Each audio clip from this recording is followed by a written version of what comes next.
எது ஒரு தடை இல்லை. இன்னும் பல்வேறு விதமான தீவிரமான செயல்பாட்டில் தான் திராவிட முன்னேற்ற கழக தலைவர் இருக்கிறாரு. அவர் இன்னும் தமிழ்நாட்டின் அரசியல் வழிகளை தீர்மானிக்கிற மாதிரி தான் இருக்கிறாரு. அப்படிங்கிறது எல்லாம் ஒரு பக்கம் உண்மையாக இருந்தாலும், முன் கை எடுத்து அரசியலை தீர்மானிக்கிற இடங்கள்ல இருந்து இப்போ கொஞ்சம் ஒதுங்கி இருக்கிறாரா அப்படிங்கிற ஒரு கேள்வியும் வருது. பணநாயகத்தை வீழ்த்தி ஜனநாயகத்தை காக்க அனைவரும் ஒன்றுபடுவோம்னு ஒரு முழக்கத்தை முன்வைக்கிறதுல அவர் முன்னணியில் இருக்கிறாரு. ஆனா அதிமுகவுக்கு எதிராக வேறு முரண்பாடுகளை கொண்ட எல்லா அரசியல் கட்சிகளும் எங்களோட வாங்க அப்படின்னு ஒரு அறைகூவலாக அதை பார்க்க முடியுது நேற்று பேசும்போது. அது நீங்க உங்களுக்கு ஏற்புடைய அறைகூவல் தானா? இல்ல, அது உங்க கேள்விக்கு பதில் சொல்றதுக்கு முன்னாடி ஐயநாதன் தமிழக அரசியலில் கலைஞர் ஒண்ணுமே இல்லை அப்படிங்கிற மாதிரி ஒரு ஸ்டேட்மெண்ட்டை சொன்னாரு. உண்மையிலே தமிழக அரசியலை பற்றி அவருக்கு இருக்கக்கூடிய பார்வை எனக்கு மிகவும் அதிர்ச்சி ஊட்டக்கூடிய ஒன்றாக இருக்கிறது. அதாவது இன்றைக்கு நாம் அண்ணாவினுடைய பெரியாரினுடைய ஒரு பிறந்தநாள் தினங்களை ஒட்டி நடக்கக்கூடிய விழாக்களின் நடுவே இந்த நிகழ்ச்சியில் பேசிக் கொண்டிருக்கிறோம். திராவிட இயக்கம் என்பது சமூக நீதிக்காகவும் பிற்படுத்தப்பட்டோருக்காகவும் ஒடுக்கப்பட்டோருக்காகவும் தமிழ் மொழியை பாதுகாப்பதற்காகவும் இன்னும் சமூக நீதியை காப்பதற்காகவும் எண்ணற்ற விஷயங்களை கடந்த காலத்தில் செய்திருக்கிறது. அது எல்லாவற்றையும் கலைஞரை விட்டுவிட்டு நீங்கள் பார்க்க முடியுமா? கலைஞருடைய அரசியலை விட்டுவிட்டு நீங்கள் பார்க்க முடியுமா?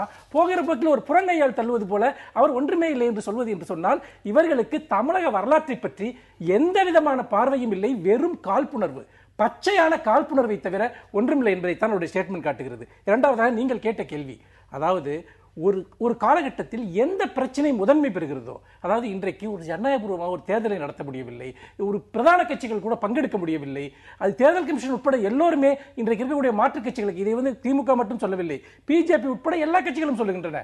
அப்படி இருக்கிற ஒரு காலகட்டத்தில் பணநாயகம் என்று அவர் சொல்வது என்பது ஜனநாயக அமைப்பிற்கு எதிராகவே இன்றைக்கு ஒரு ஒட்டுமொத்தமான செயல்பாடு தமிழகத்தில் நடந்து கொண்டிருக்கிறது.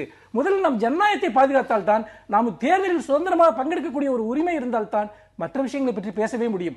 அந்த அடிப்படையில் இந்த பிரச்சனையை நாம் ஒன்று திரண்டு எதிர்கொள்ள வேண்டும் என்று அவர் சொல்வது உண்மையில் மற்ற கொள்கைகளோடு சமரசம் செய்வது அல்ல, மாறாக நமக்கு எல்லோருக்கும் பொதுவான ஒரு பிரச்சனை இருக்கிறது, அந்த பிரச்சனையை நாம் சந்திக்க வேண்டும் என்று அவருடைய கூற்று மிகவும் சரியானது என்று தான் நான் நினைக்கிறேன்.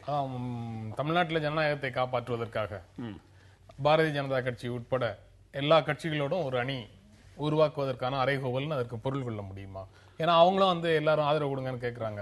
கடந்த இடைத்தேர்தலின் போது திமுகவும் பாஜகவோட ஆதரவை கேட்டு பெற்றதுன்னா ஆதரவு கொடுக்கல, கேட்டது அப்படிங்கிற மாதிரியான பின்னணியில பார்க்கும்போது அதிமுகவை தனிமைப்படுத்துவதற்காக திராவிட முன்னேற்ற கழகம் ஒரு பெரிய கூட்டணிக்கான முயற்சியாக இதை பார்க்கிறது, முயல்கிறது அப்படின்னு சொல்ல முடியுமா? ஆட்சிக்கு வரவும் தான் கருதுகின்ற பிரதான எதிர்கட்சியான அதிமுகவை வீழ்த்துவதற்கும் கலைஞர் எதையும் செய்வார். அவரை பொறுத்தவரை ஆட்சியும் அதிகாரமும் மட்டும்தான் குறிக்கோள்.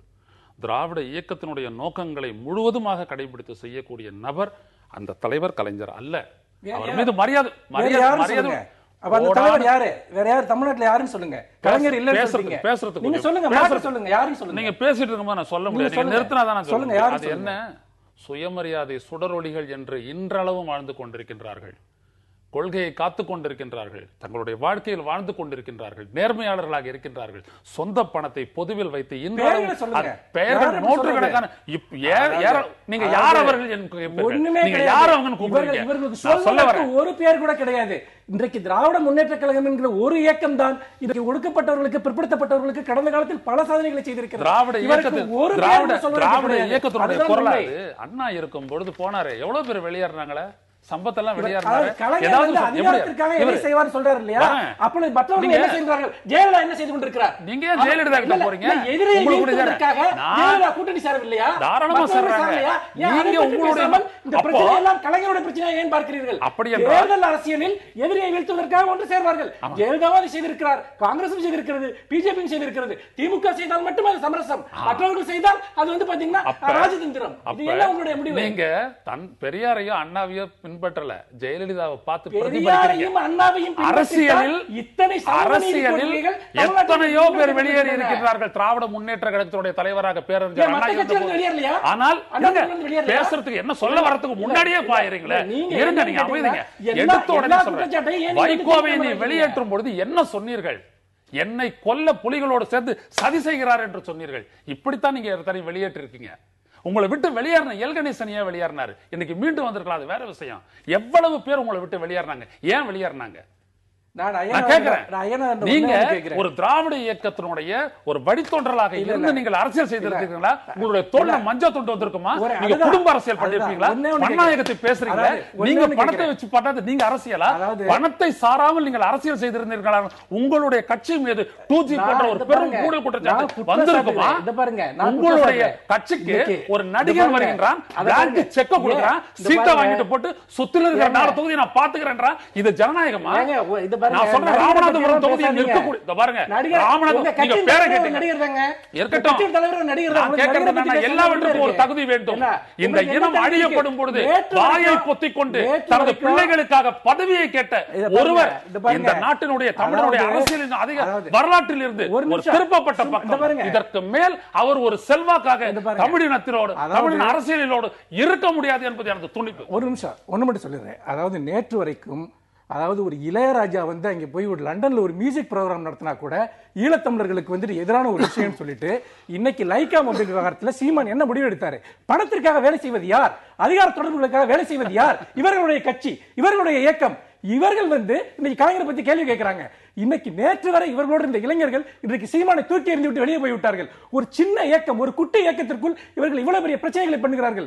ஒரு பெரிய இயக்கத்தை பற்றி போகிற போக்கில் அவர்கள் அதை செய்தார்கள், பணத்திற்காக செய்தார்கள் என்றால் நீங்கள் பணத்திற்காக வேலை செய்து கொண்டிருக்கிறீர்கள். உங்களுக்கு என்ன இனப்பற்று இருக்கிறது?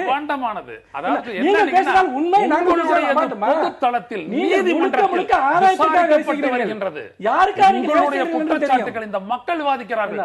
தூக்கி எறியப்பட்ட ஒரு கட்சி நீங்கள் அந்த அளவுக்கு இருக்கிறது காரணம் என்னன்னா, ஒரே ஒருவர் தான் பொறுப்பு. திராவிட முன்னேற்ற கழகம் அல்ல, அதன் தலைவர் தான் பொறுப்பு. திமுக நான் மீண்டும் சொல்கிறேன், திராவிட முன்னேற்ற கழகம் திராவிட முன்னேற்ற கழகத்தை பத்தி பேச உங்களுக்கு எந்த தகுதியும் கிடையாது. என்னுடைய யோகியதை என்ன என்பதும் மனுஷபுத்திரனுடைய யோகியதை என்பதும் நீங்க செய்வீர்கள். நாம் நிர்ணயிக்க முடியாது. உங்களுடைய கொள்கை என்பது யார் உங்களுக்கு காசு தருகிறார் என்பதை பொறுத்தது. எங்களுக்கு காசு தந்திருந்தா நாங்க எப்படியாப்பட்ட காரணம் வருவோம்? நீங்கள் உங்கள் எங்களுடைய கதை என்ன ஒரு மாதத்துக்கு ஒருக்கா மாற்றிக் கொள்கிறீர்கள். தாராளமாக ஒரு மாதத்துக்கு ஒருக்கா மாற்றிக் உங்களுடைய ஆட்சியில் இருந்தபோது நீங்க ஐடி விட்டுறலாம். ரொம்ப நாளா சொல்லிட்டு நிலைப்பாடு, ஒவ்வொரு பிரச்சனையிலும் ஒரு முரண்பாடு. நீங்க எடுத்து வைத்த கேள்விகளுக்கு ஒரு பதில் சொன்னாரா மனுஷபுத்திரன்? நீங்க முதல்ல எனக்கு பதில் சொல்லுங்க. இந்த தமிழ் இனத்தினுடைய பிரச்சனையில் கருணாநிதி என்கின்ற அந்த மாபெரும் தலைவர் இன்றைக்கு கிடையாது. அதுதான் முடிஞ்சு போச்சு. என்றைக்குமே கலைஞரும் திமுகவும் தான் தமிழகத்தினுடைய திசை வழியை தீர்மானிக்கும். நீங்கள் எங்குமே இருக்க போவதில்லை இந்த பிரச்சனையில். உங்க நிலையில அவரவர்கள் நிலையில 2 பேரும் உறுதியாக இருக்கிறீங்க. அதோட நிறுத்திக்கலாம், நிகழ்ச்சி நிறைவு செய்யலாம். இந்த நிகழ்ச்சியில பங்கேற்று உங்களுடைய கருத்துக்களை பகிர்ந்து கொண்டதற்காக பொது கருத்துங்கள் நிகழ்ச்சி உங்கள் இருவருக்கும் நன்றி தெரிவித்துக் கொள்கிறது. மீண்டும் சந்திப்போம். நன்றி, வணக்கம்.